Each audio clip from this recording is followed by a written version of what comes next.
आसान है। तो जैसे संदीप महेश्वरी सर बोलते नहीं थे भाई, 10 साल से सुनता आ रहा हूँ, प्रोफेसर संदीप महेश्वरी सर बोलते हैं आसान है, आसान है। भाई लाइफ की समस्या आसान है, नौकरी नहीं लग रही आसान है, गर्लफ्रेंड छोड़ दी आसान है, बीवी छोड़ दी आसान है, दोस्त ने लूट लिया आसान है, एक्सीडेंट हो गया आसान है। जब अगर ये सब आसान है तो मेरी एनडीए मैथ्स का डिफिकल्ट है।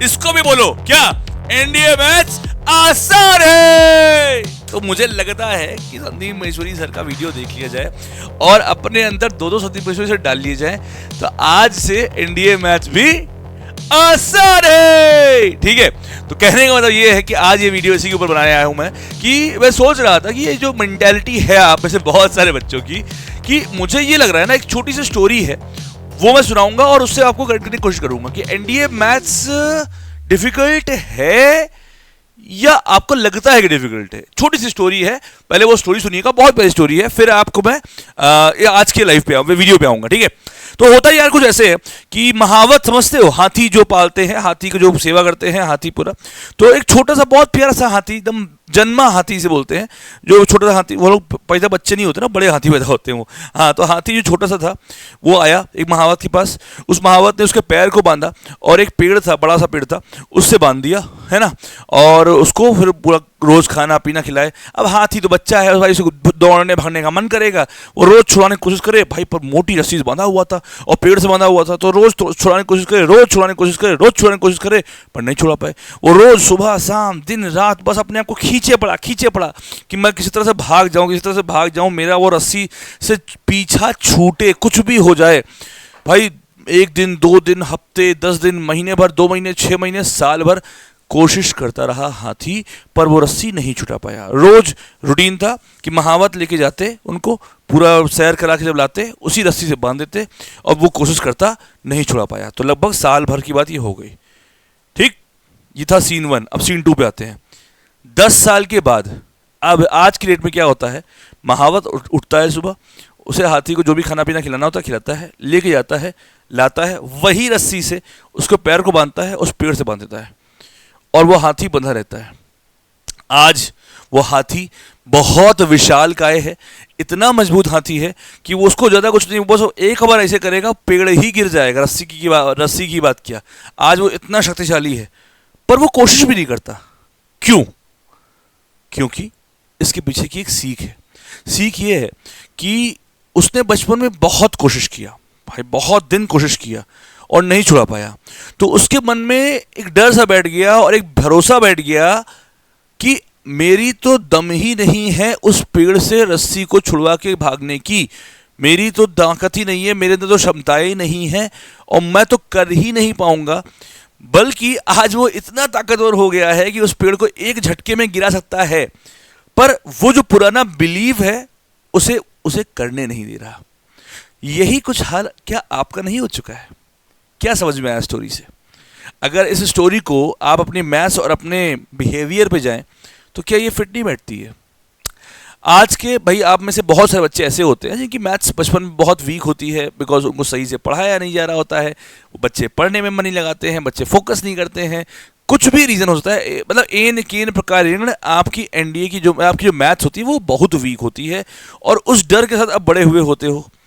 ठीक है, फिर 12वीं भी पास हो गए हो तो किसी तरह से, फिर जब आप एनडीए की बैच पढ़ते हो, अब आप अच्छे से पढ़ाई कर रहे हो, अब आपका बौद्धिक विकास हो चुका है, अब आपकी इंटेलिजेंस बढ़ चुकी है, आपकी नॉलेज बढ़ चुका है, आपको अच्छे टीचर्स से पढ़ाई कर चुके हो, आपको समझ में आ रहा है, पर आज भी आप मैथ्स के क्वेश्चन नहीं सॉल्व कर पा रहे। कहते हो थ्योरी तो, अच्छा एक बात मैं लाइन बोलूंगा, तुम देखना कनेक्ट कर पाओगे, सर थ्योरी तो सारी समझ में आती है पर क्वेश्चंस नहीं लग पाते हैं।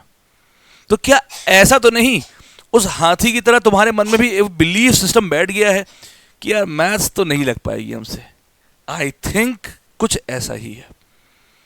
और ये वीडियो की ओपनिंग भले ही मैंने एक कॉमेडी और ह्यूमर से करी थी, बट इसमें एक बहुत गहरा मैसेज ये है कि प्यारे बच्चों, मैथ्स जितना डिफिकल्ट है नहीं, उसका डर आपको मैथ्स करने से रोक रहा है। तो सबसे पहले तो इस डर को ख़त्म करने की ज़रूरत है। और अगर मैं बात करूँ एनडीए की, भाई मैथ्स एक लैंग्वेज है, बहुत प्यारी भाषा है, बहुत अच्छी भाषा है, कुछ फॉर्मूले हैं, कुछ थियोरी है, और उन्हीं पर क्वेश्चन आते हैं।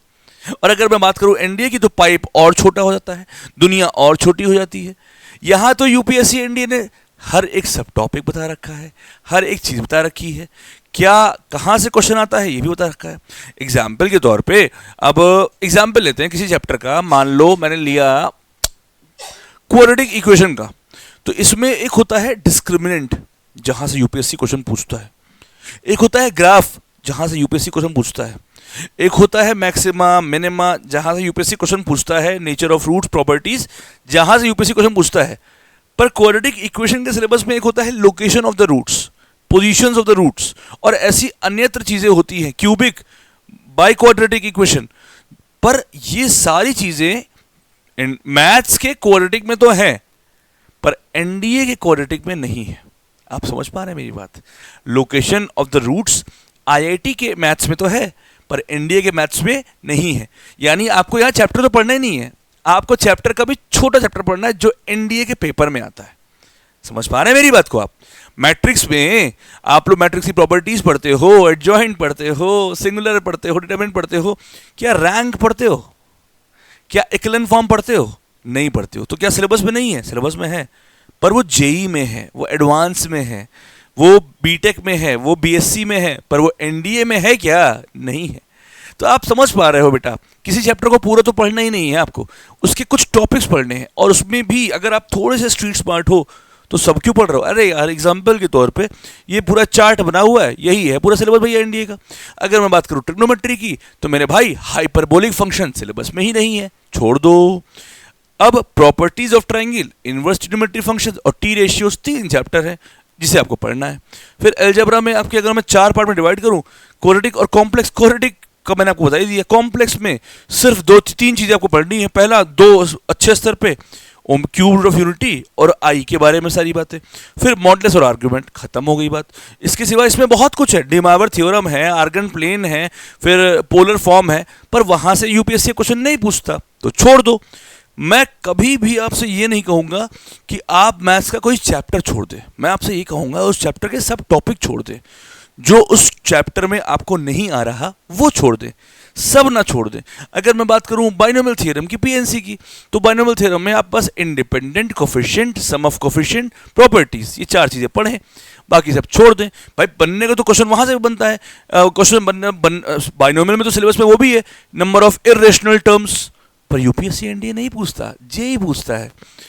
पीएनसी हो गया, प्रोग्रेशन हो गया, प्रोग्रेशन वाले क्या करते हैं भाई? एपी, जीपी, एचपी और उनकी प्रॉपर्टीज। वैसे तो प्रोग्रेशन में एजीपी भी है, अर्थमेटिको ज्योमेट्रिक प्रोग्रेशन, पर एनडीए में नहीं आता है ना। और ऐसी हजारों चीजें हैं जो प्रोग्रेशन में तो हैं पर एनडीए में नहीं पूछी जाती, तो हमको वो पढ़ना है जो एनडीए में आता है।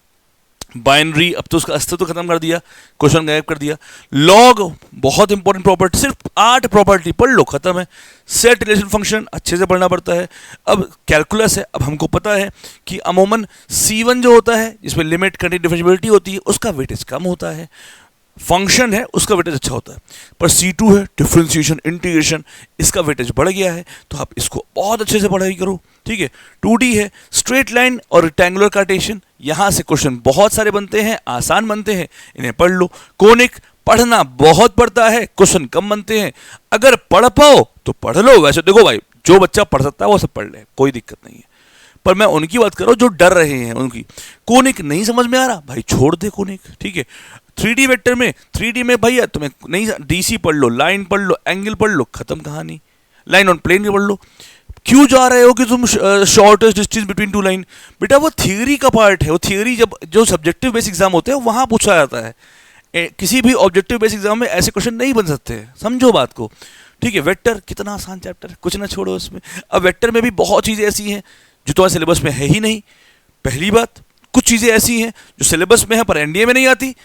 वेक्टर ट्रिपल प्रोडक्ट की कहानी नहीं पूछी जाती। बॉक्स एबीसी के बाद पैरेललोग्राम, पैरेललोपाइप्ड, ये कुछ भी एनडीए में नहीं आता। पैरेललोग्राम के ऊपर पैरेललोग्राम तक चीजें पूछी जाती हैं, पैरेललोपाइप्ड है, और ऐसा हजारों चीजें हैं वेक्टर में जो आपके सिलेबस में है ही नहीं। आपके सिलेबस में लेग्रेंजे वाला आइडेंटिटी होती है, फिर यूनिट वेक्टर, मॉडुलस वेक्टर, कुछ उन दोनों के बीच में एंगल, वही सब बच्चों वाली बातें पूछी जाती हैं। स्टैट्स है, अब स्टैट्स तो यार इतना आसान है, कहानी की तरह पढ़ना होता है इसको। स्टैट्स पीएनसी मैंने 2 बार लिख दिया बेटा, पीएनसी काट देते हैं यहाँ पे। प्रोबेबिलिटी है, प्रोबेबिलिटी चैप्टर में इतनी चीज़ें होती हैं, पर आपको बेस थ्योरम के आगे तो पढ़ना ही नहीं है मालिक।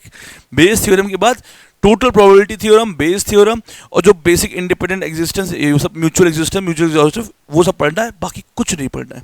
एमएनडी इकलौता चैप्टर ऐसा मैंने अलग लिखा है जिसे मैं बोलूँगा कि आप पूरी तरह से चार्ट डालें। फिर इसमें बोलूँगा कि रैंक हो गया, एक्लन फॉर्म हो गई, एलिमेंट्री ऑपरेशंस हो गए, और उसके नीचे की जितनी भी थ्योरी है, लीनियर वेरिएबल, डबल वेरिएबल, वो सब नहीं, बस कंसिस्टेंसी इनकंसिस्टेंसी तक पढ़िए।